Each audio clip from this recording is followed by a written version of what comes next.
Thanks for coming to hear me, folks. I know it's early for me, but I want to make a probably modest proposal. I want to do something that linguists don't usually do, but our political discourse is such a mess that I'm going to make an exception. And that is that I am going to suggest that certain terms be discarded by educated or concerned people because they make it almost impossible to have clear discourse about things that really matter. This is not what linguists do. We are interested in how language actually is. We're interested in the freedom and the spontaneity and the richness of live colloquial speech, and for us there's no such thing as somebody who is saying something in the wrong way. There's just no science behind it. And the only example of anything where someone has said people say one thing but they should say something else that's actually worked is the business of saying Billy and I went to the store rather than Billy and me went to the store. That has penetrated general consciousness for some reason, and the person who suggested it is long dead and had no idea that anyone would listen, and here we are. Other than that, it never works. However, this might, and I am starting this morning with something that I'm going to push even harder, and that is that we need to discard two terms. They just have no use in terms of how we speak about life. Liberalism has got to go. It's time to stop using that word. Socialism should not be used when we're talking about any election in the United States during our lifetimes. The term simply has to go. Those terms need to be replaced. I know that sounds crazy. This is what I mean. In language, it is inevitable that words, references change over time. It's simply that culture changes, life changes, there's often just chance drift. And so, what's a commodity? You're talking about, commodities, futures. Now, if you think about it, commodity has to do with comfort. And that's how it started, with things that might make you comfortable, such as all the things you can do with a soybean and the like. Gradually, the idea came to be that what was a commodity was something that occurred in large quantity, and something that is in large quantity often is traded a lot, then drifted in the meaning that you apply those things to a particular kind of futures market. And next thing you know, you're talking about commodities in a way that's utterly opaque, given what commodity is supposed to mean. You have to learn it in a class, and it seems that an awful lot of financial language is almost willfully opaque in that way. You just have to deal with it. What is a Republican? The Republican Party begins in the early 1850s, and they're in favor of abolition. They're heavily interested in antitrust legislation, in the building of infrastructure. That's the Republican Party. Obviously, today's Republican Party has a very different set of imperatives. That happened gradually. One deals with it.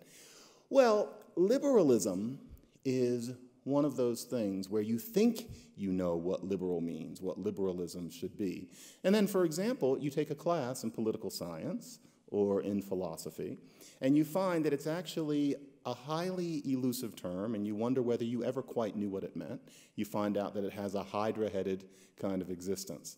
And frankly, it's a mess. And if we were talking about something that we don't deal with very often, we just have to allow that. But in this case, I think it really does make coherent dialogue difficult in many ways. And so, for example, liberalism begins, as many of us might remember from various classes, as what we would call classical liberalism. And classical liberalism, compared to what we might viscerally think of liberalism being now, was something that seems rather spare and almost hostile, and that's because classical liberalism was not about freedom to, but freedom from. So there's that liber root, and that's about free, but the idea wasn't what you were free to do that you thought up. The idea was that you were free from obstacles to being your best self. And so what that meant was that classical liberalism was about, for example, free markets. So you're supposed to have free markets that are not restricted. You are supposed to have a certain distrust of how individuals work. You do not want to have too much restraint upon or control of the way people do things because of this Burkean kind of distrust of how human beings work. It was a matter of being free from. That's what classical liberalism was. And what it meant was a different set of opinions, a different set of allegiances than we might think. So, for example, at a time when many people still thought of liberal as shorthand for classical liberalism, you have to go back to roughly the 30s and 40s to find people that are at all accessible to us who are this kind. Dorothy Thompson was a famous columnist and writer and speaker. She occupied the place in the culture that roughly Maureen Dowd did until about 10 years ago, or that David Brooks does today. So this was a household name. Dorothy Thompson considered herself a good liberal, and she was depicted in the Hepburn-Tracy movie Woman of the Year. The character that Katharine Hepburn is playing is based on Dorothy Thompson, who we haven't heard of now. But if you could resuscitate Dorothy Thompson, or you don't have to, you can read her work, she's gone. She was a liberal, so that meant that she hated Adolf Hitler. Good, that's easy. Dorothy Thompson also hated Franklin D. Roosevelt and the New Deal. For her, she was a good liberal, but the idea that you would have all of this legislation that gives so much to people rather than having people find or seek these things themselves, all of this legislation that struck her as vaguely socialist, and we'll talk about that, all of that didn't work for her, and she thought of herself as someone who was on the side of the angels. So classical liberalism. Notice even at this event that on our conservative panel a couple of days ago, Bret Stephens and Robert Doar and Charlie Sykes and Mona Charen many times mentioned, especially Bret Stephens, classical liberalism as a philosophy that they aspire to. That's always a little road bump when we're talking about things, when someone who is a self-professed conservative mentions classical liberalism as something that they believe in, and you think to yourself, well, wait a minute, I thought liberal had to do with the left and with moving ahead. And so why is this person who is a political conservative calling themselves a classical liberal? What do they mean by classical? And you might find out, but it requires that kind of mental acrobatics. And it doesn't really have to be that way.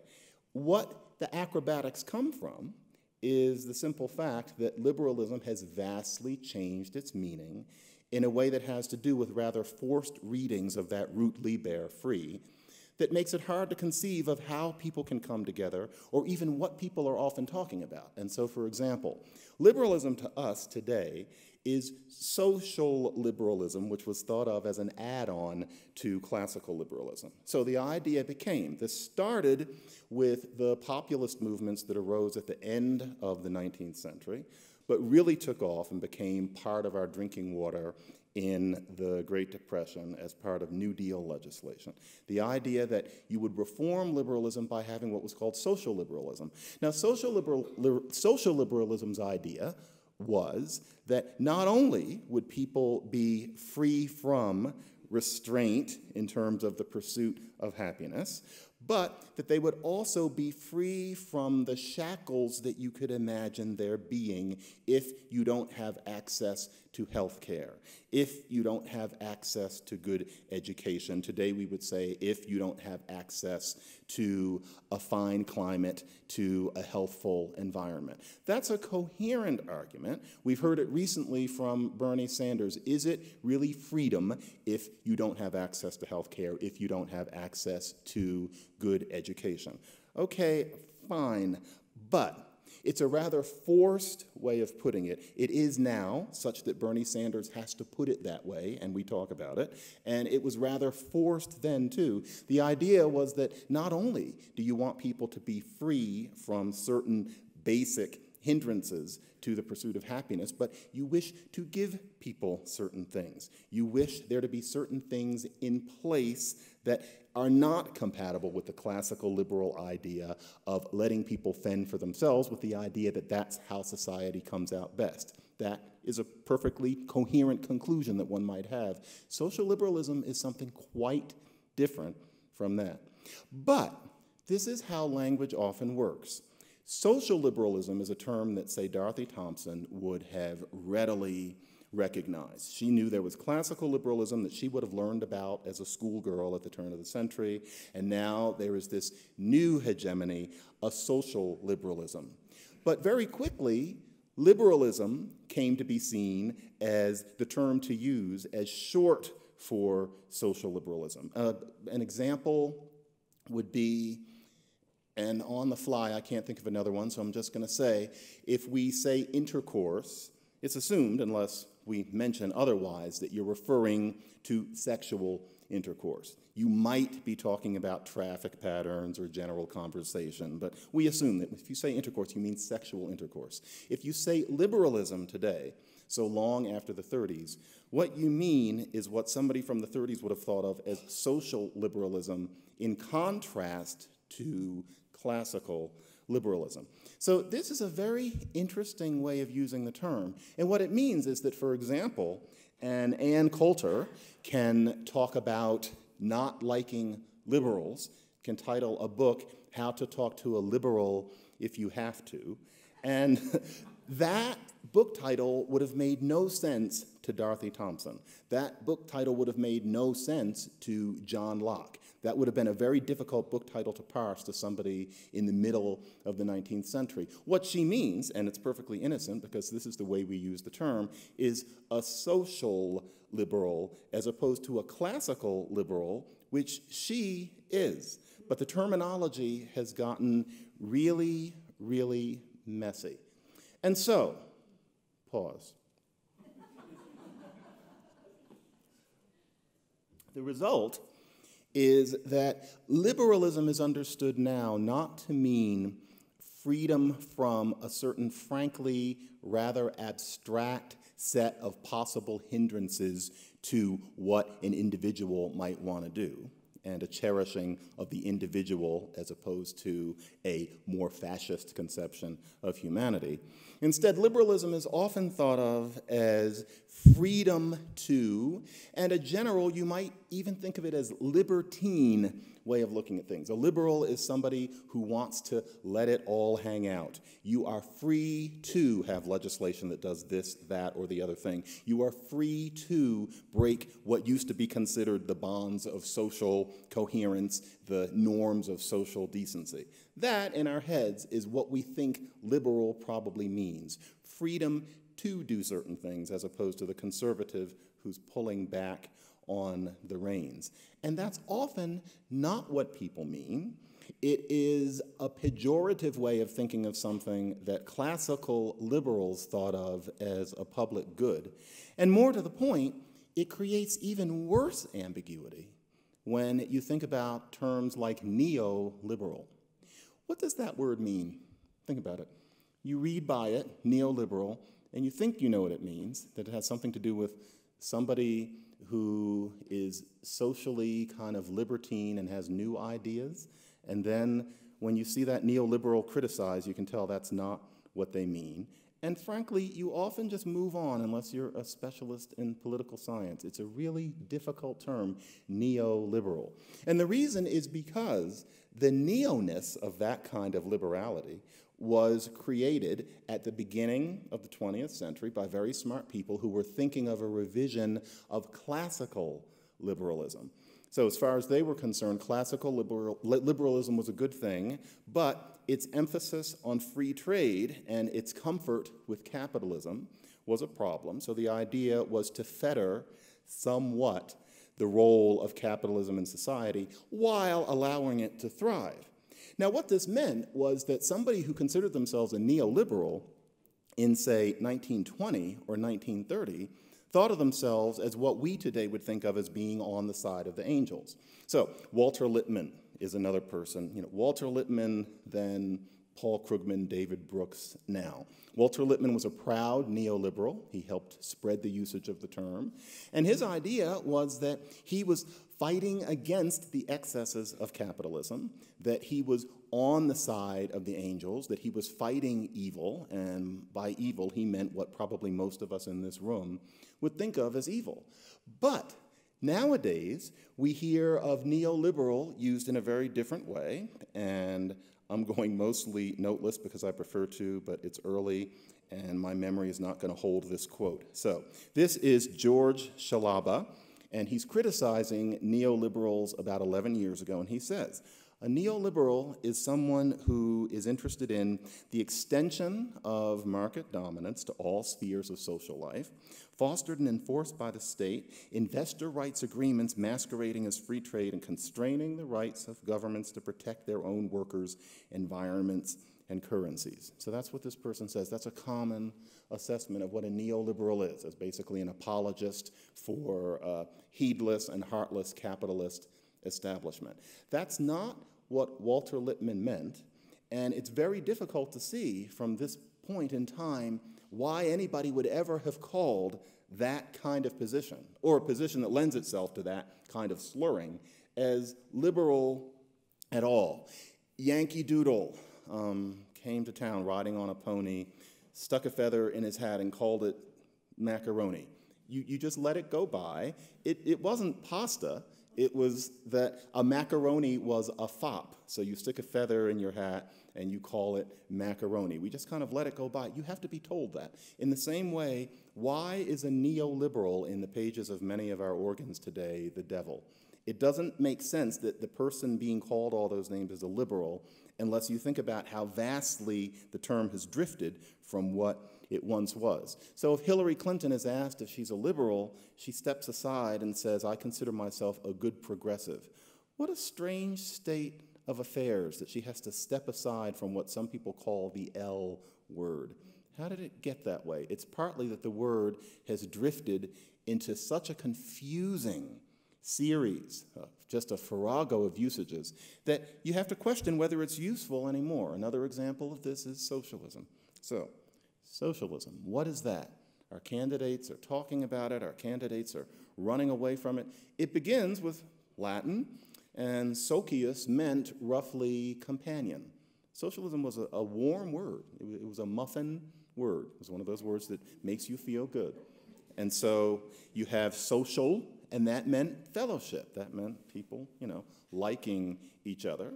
And then you have socialism, and what it meant was roughly government ownership of the means of production and various facilities of distribution, with the idea being that private enterprise is severely limited in order that all people have certain basic needs provided for them. That's what it meant. And that's not too far from a muffin there. That's what socialism was supposed to be when it was created by very concerned people watching the ravages of capitalism, particularly in the mid and late 19th century. And so, for example, I recommend a movie. Not enough people see this movie because there are getting to be a lot of movies. It's at the point where if you are a young person, sound movies almost go 100 years. And so not only do you need to see the ones from, say, the 80s on, but what old movies are you going to see? I'm 53 and I'm thinking, I'm lucky. I'm the last generation that can have seen all movies. It's getting to the point where that's hard. There's some oldies that don't get talked about that should. I recommend Make Way for Tomorrow. This is 1937. It's directed by Leo McCarey. You know what? That doesn't matter. And nobody who's in it is a star today. But it is readily available on home video. And what it's about is people before Social Security to elderly people, and what happens to them when they can't work anymore. Their children are modern, what we would now call upwardly mobile people who can't really take them in. So the movie basically shows what happens to these people, and the final solution is that one child takes in one child takes in the other. And the two people, you can tell, especially with the way communications and transportation were in 1937, they're never going to see each other again. The final shot is heartbreaking. The woman leaves her husband in the train station, and Beulah Bondi gets this perfect expression on her face. You can see she knows she's never going to see her husband again. There's no such thing as Social Security. So Social Security comes in the 1930s, right around that movie, and that's to relieve situations like that. The idea being to allow people to have a certain basic comfort in their old age.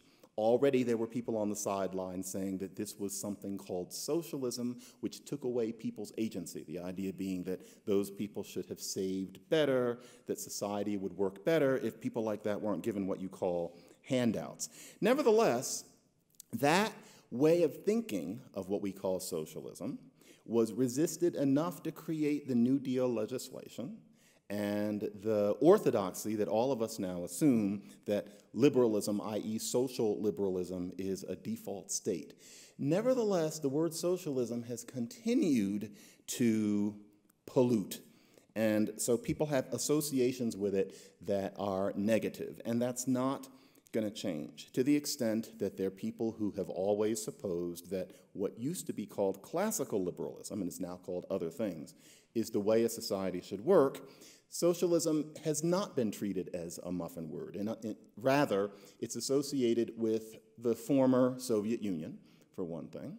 It is associated with the foreign. It's thought of as something that's not American, and therefore not only just foreign, but there's a short step from foreign to unfamiliar and even menacing and even unpatriotic. It's a threat to the national fabric. It suggests an anti-Americanism. It suggests a dislike of that which is good about us. It's joyless.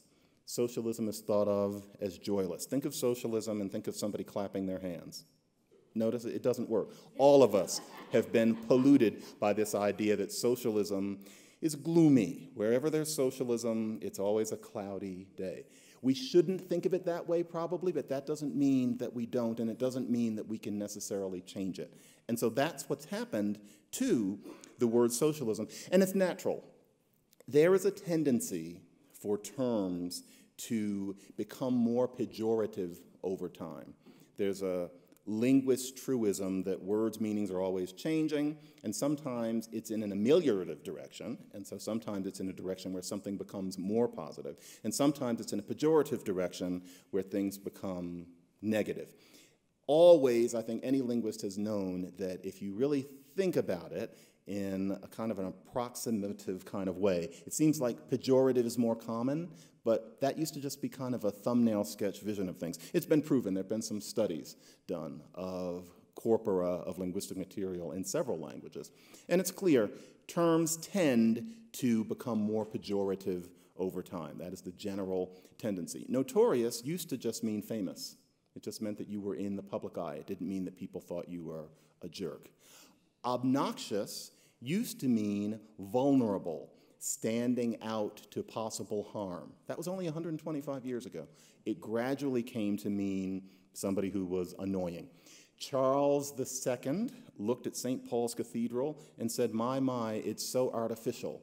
And he meant that as a compliment, the idea being that it's fancy, that it's imaginative, that a great deal has been made out of what could have been a little.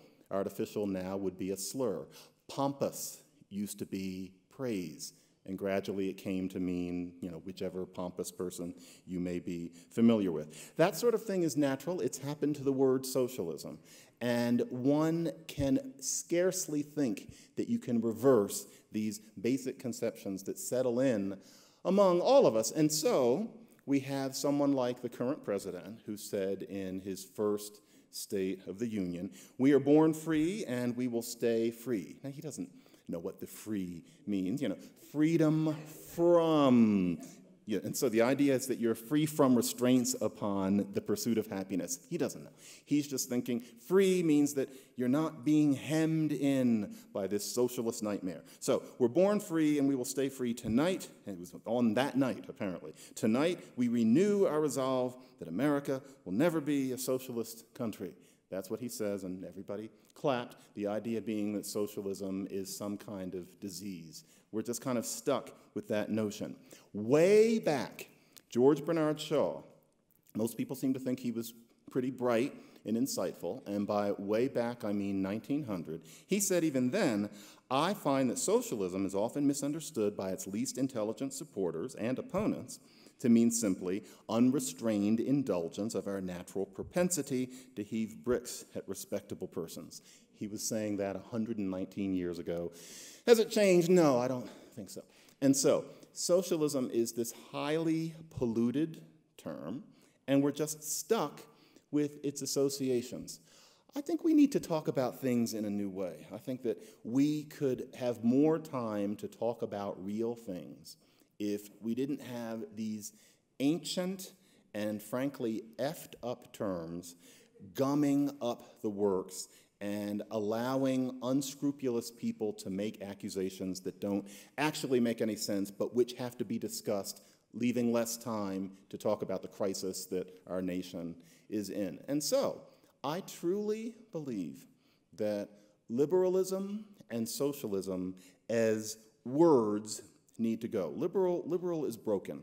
It sounds like it means released from constraint, and therefore you think of, for example, the knee-jerk liberal, that term from the 70s. I remember hearing that when I was a kid. The idea being that you just want to give handouts, for example, in terms of welfare, freely, i.e. liberally. The idea is that's what liberal supposedly means. The idea is that a government is going to give out things liberally, that human beings are going to conduct themselves in a liberated and possibly sloppy and threatening manner. The term was bad from the beginning.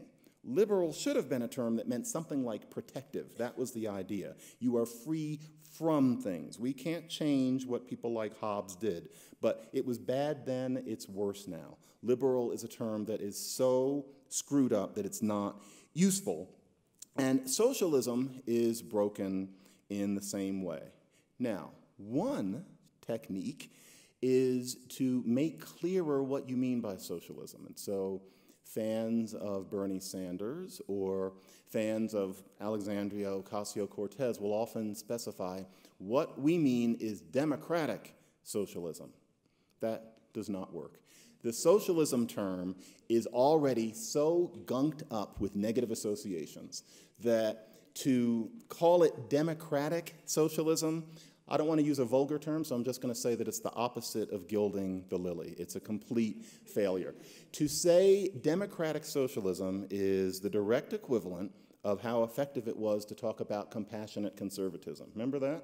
So you've got conservatism, and then somebody made up the idea that there's a such thing as compassionate conservatism. Well, if you didn't like conservatism, for whatever the reasons were, someone calling it compassionate conservatism came off simply as canny and slightly pathetic. It just doesn't work. Imagine compassionate conservatism. Imagine if you think of something as coercion, and somebody says, well, no, it's compassionate coercion. No.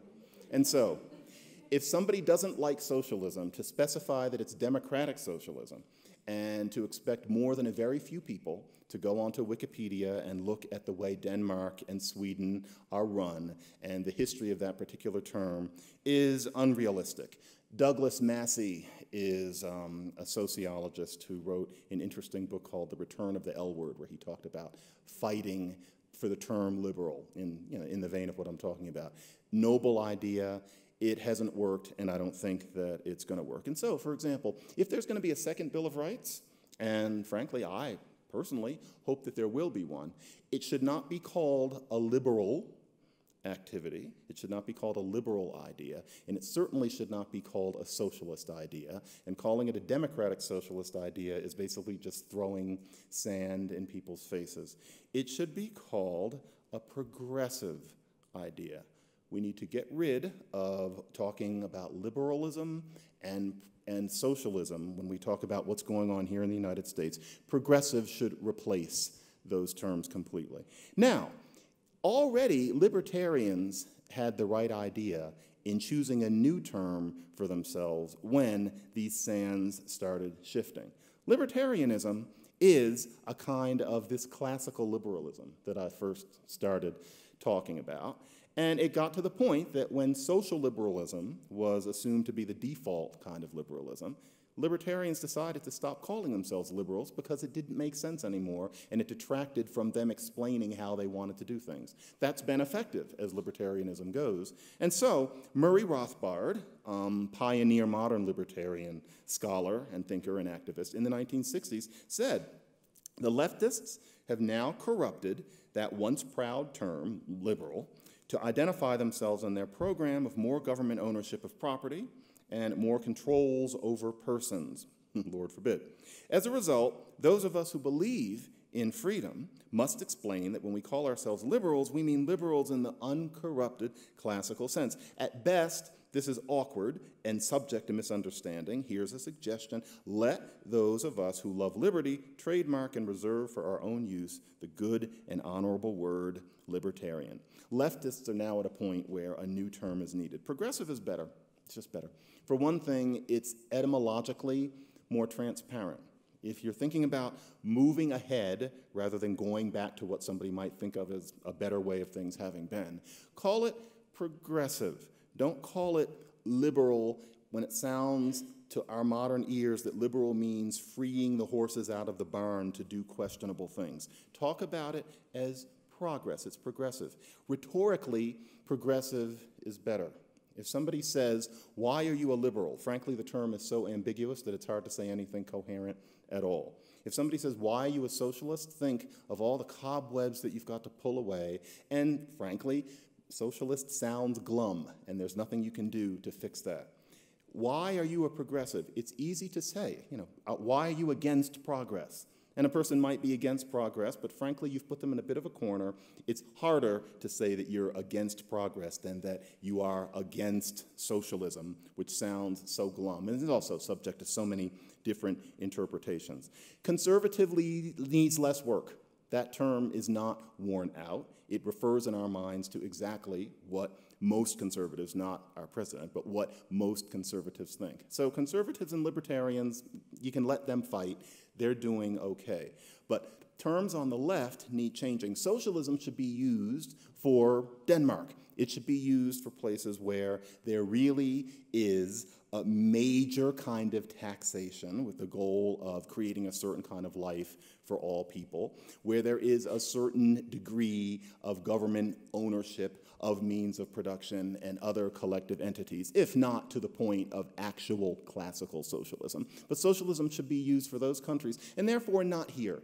No viable candidate is advocating that we actually become Denmark. So socialism should be used for socialism, but not here. So, in closing, this is what I mean. They're terms that are so opaque that they impede discussion rather than allowing it. And language is always imperfect, but the idea is supposed to be that language is about communication, about putting your thought into someone else's head. What's dating? Think about it. To date, like romantically. Imagine if your child asks, "Mommy, what is dating?" Think about that term. That could refer to going out with someone one time and having an ice cream sundae. That term could refer practically to living with someone for 3 or 4 years. Dating could refer to any degree of involvement that people may have had. Two people may not have even touched, and they dated. Or they may have touched a great deal in many ways, and they've dated. The term means, frankly, nothing. If you say, "we dated for a while," you're using that term as a way of detracting from having to get at all specific. "Oh yeah, we dated." It means nothing at all. Now, some people like that. Maybe we need a term for something like that. They dated briefly. I mean, what does that mean? However, liberalism and socialism are as opaque as that word.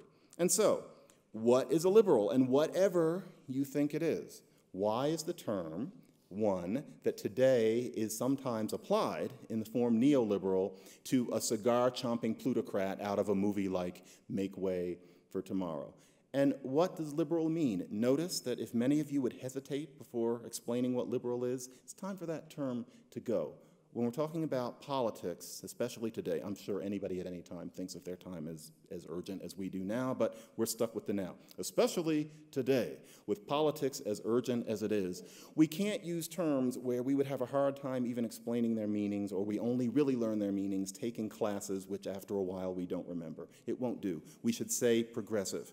Or on socialism, if you like your socialism, great, but can you truly imagine a time when embracing socialism won't require more time defending it and clarifying what you mean than in talking about why you think this would be better for people and why the other person's idea isn't as strong? So this is a call for embracing progressivism, not pretending that it's something different from liberalism or socialism, but using progressivism to refer to the typical left-of-center positions that we espouse today, and letting liberalism go as a term that just basically wore out like an old tire, and socialism as a term that applies to a narrower range of situations which do not include the one that we live in now. The shorthand for understanding my wishing to do away with those terms should be, what does it mean to date? And are you comfortable with our political terms being as almost willfully and hopelessly ambiguous as the term to date? I can't have it, and I hope you all won't either. Thank you.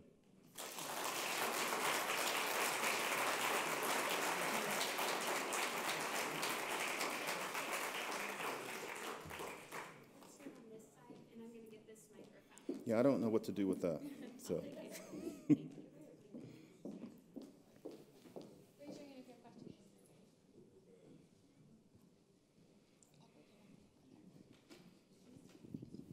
So 20 years ago,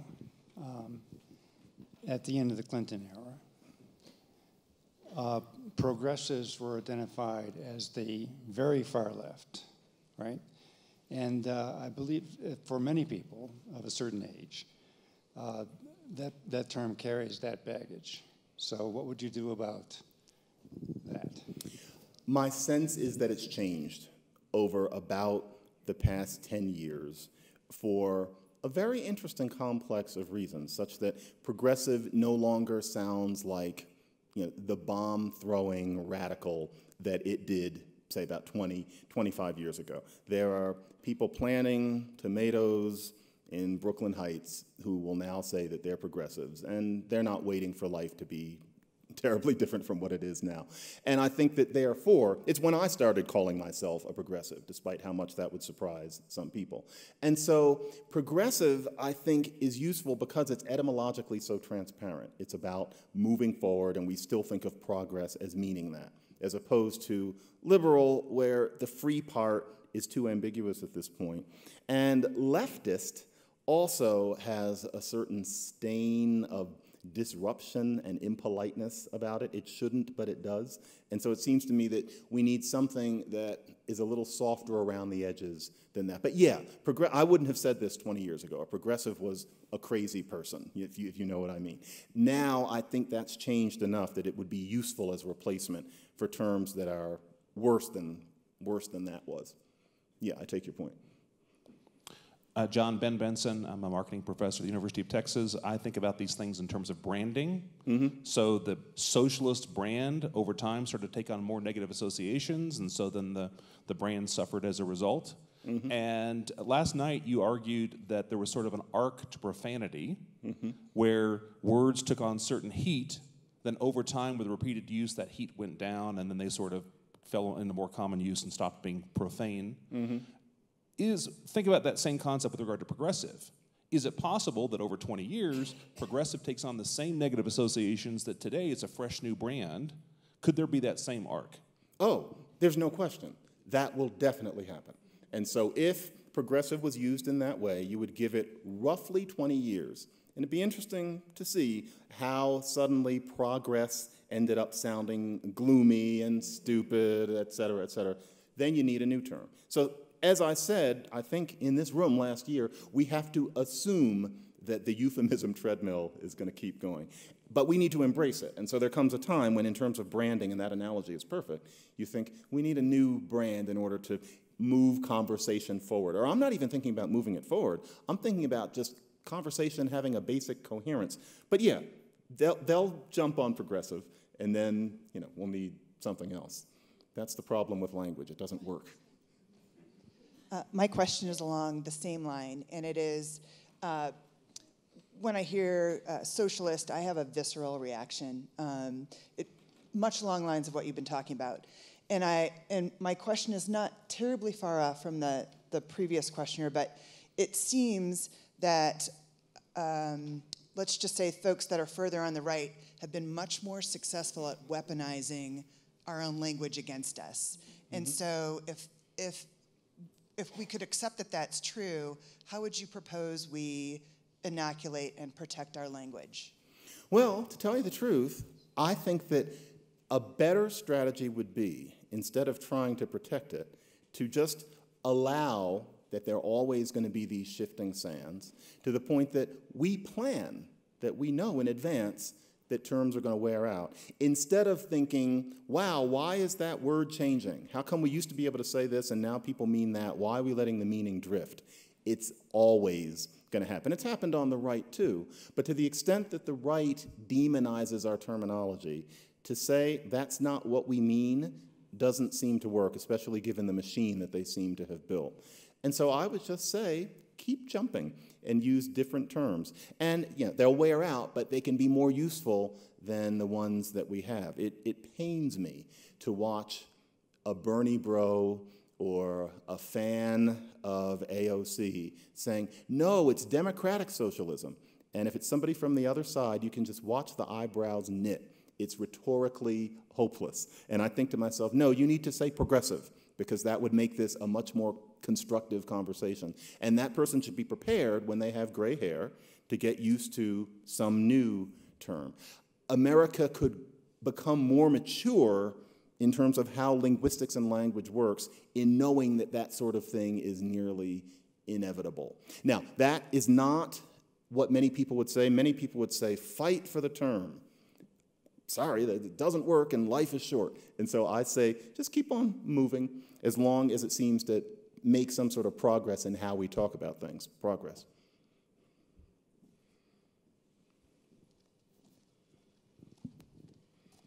I realize we need to use these terms, but I wonder sometimes if we're being a little intellectually lazy when we flock to these terms. And I'm wondering, sort of in your conversations with students, if part of the challenge as we sort of move toward this time where we're going to be using these terms more and more is maybe to spend a little more time thinking about what our principles are behind these terms.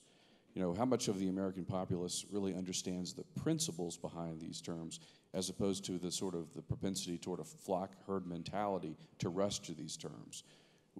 In civic discourse, when we get to these awkward moments in cocktail parties, when people say, who are you, what do you believe, rather than using these terms, perhaps we should state our principles. What thoughts do you have about having a little more rigor and around what we actually mean? And how do you coach your students around? That's a very important point. I have a certain, it's hard to say these things. I have a certain pessimism about the extent to which it can permeate a large populace such as this one with a very mediocre public school system. The basic conceptions of, for example, what liberalism is supposed to be. So you talk about how I get it across to my students.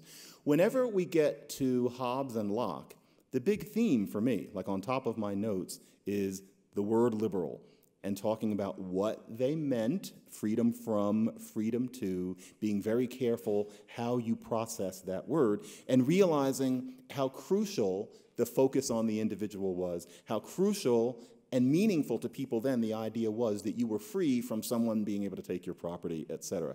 All of that is so remote from our existence now. I'm not sure that at the typical cocktail party, a critical mass of people are going to be thinking about what Hobbes and Locke meant. And I don't mean that they're not going to be thinking about Hobbes and Locke. They simply won't. But I mean the concepts. It's rather abstract, and none of us live under Hobbesian or Hobbesian-like conditions now, thank God. What I think people can understand, God, this sounds so condescending, Sorry. But what I think that most people will understand is progress versus things being the way that they were. And maybe the way things were was good. It's not that the conservative argument is always wrong. That works better for me. So I don't think we can go much further in making the person on the street understand why you need to read Leviathan. I know what you mean, but there are limits. And, it's at the point where, it's beginning to happen to me. You read on your phone, the long-form argument. I'm afraid. And so let's just get it down to relatively elementary things, which can afford extremely rich conversation. That is my answer. But when I've got some people who have to listen to me talk about this sort of thing, very important to understand the origins of these terms, what a libertarian is, what classical liberalism is. Bret Stephens will just throw that out in a column. You might have no idea what he means. I take your point, but we're weird. So.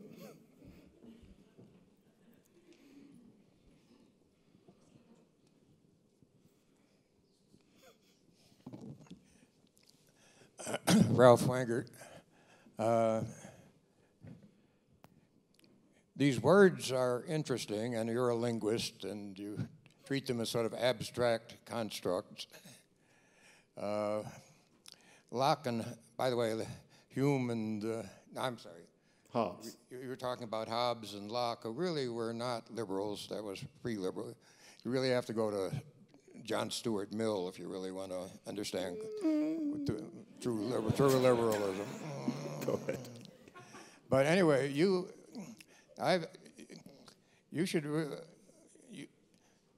socialism was formed before liberalism, actually, in the early 19th century. And no, it was a French term right after the revolution. The term, yeah. And they were trying to do it. But anyway, socialism is gray. When you say people call it gray, that's because it is. I spent a lot of time in East Germany before the wall came down, and it was. Too bad. That's too bad.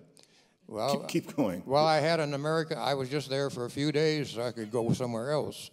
But what happens under socialism and happening now and throughout Europe. It's really a bad idea, and trying to mess around with terms like this when we're dealing with things which will really make the world turn gray if you do it is kind of you're sort of dancing around on the edge of something which is really will cause great harm to the American country. That's not exactly a question.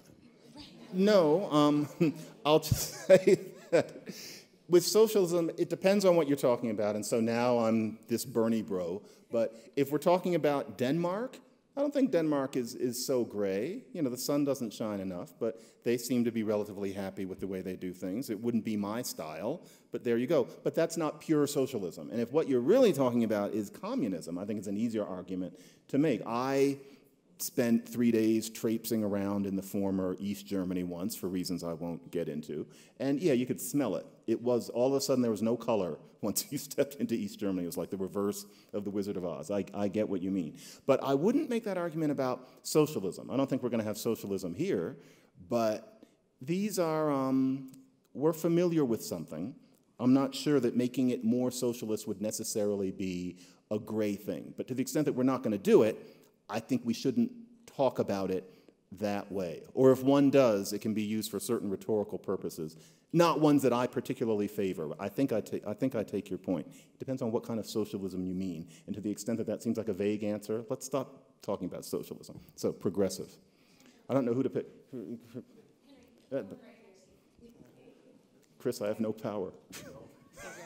Thank you. My question is kind of along in the same veins as Chip, but it's to what extent do words matter, given that if I look at an apple, it's an apple to me because I'm American, but if I look at an apple and I'm from a Latin American country, it's a manzana, right? So it's like all these things. Mm-hmm. And so to what extent does saying progressive really matter if people are going to still kind of dirty or muddle the term, and I think that is happening on the right as well. Like conservatism no longer just means conservatism. Burkean, right. It means like racism is You're a attached terrible to that, right? person, Yeah. right. So to what extent do these words matter? Words do matter, but they don't stand still. And so I'm going to say something so corny. I wrote a book called Words on the Move, and the idea was to explain that a word, how did I put it?